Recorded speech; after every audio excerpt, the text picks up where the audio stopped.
All right. Oh man, we've been talking for a long time. How can we finally run Python code? I want to start coding, right? Let's download this translation service, right? Well, I'm sorry. Actually, this is something we're going to do later on in the course. And I know what you're thinking. WTF, Andre? Well, what is this? Kindergarten? I mean, come on. I came here to learn Python. Start teaching me Python. And I know. And don't worry, in this course, we're going to get you to have a professional setup with Python so that when you go into the workforce, you are doing what you're supposed to be doing. We're going to learn how to have all of these set up.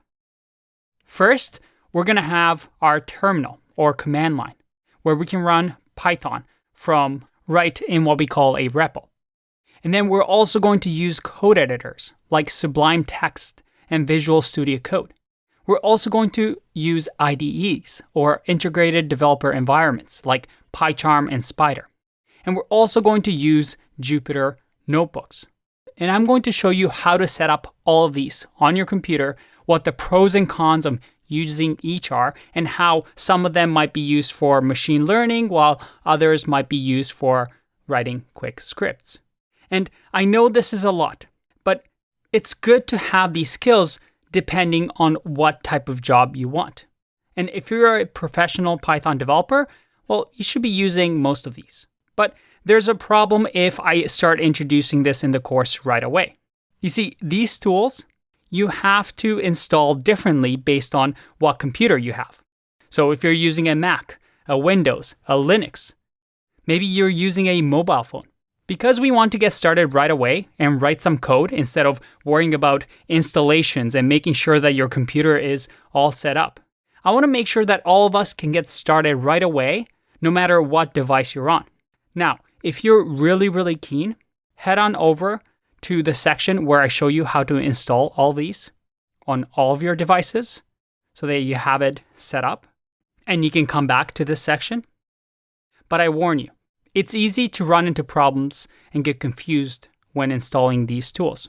So I recommend sticking with what I'm about to show you, and I promise we will get you this professional setup. No other course is going to teach you all these things. But before I dive into these, we need to learn, we need to be able to just have fun and write some code.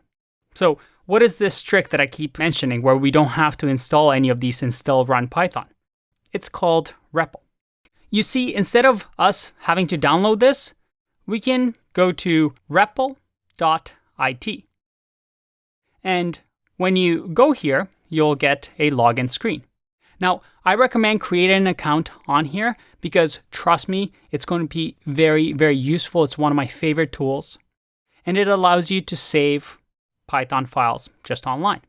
For example, once you log in and create an account, you can just create a new REPL, choose the language that you want to use. In our case, we want to choose Python. We can name our REPL. So we can just call it hey, and we can just create our REPL and check it out. Right away, we have, without ever downloading this Python translation service, we can actually start writing Python right here in our browsers. And this is going to work for anybody that has an internet connection and a browser because this interpreter just runs automatically here.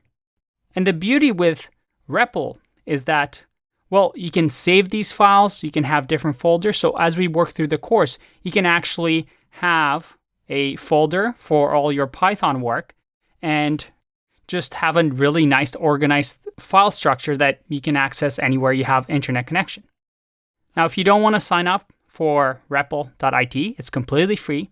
You can also use this open source glot.io, which again, you go to Python and you're able to run Python online. So take your time, sign up for repl.it, and let's get started with our first Python program. I'm finally getting there. In the next video, we're going to write our first piece of code. No more waiting. It's coding time. So I'll see you in the next video. Bye-bye.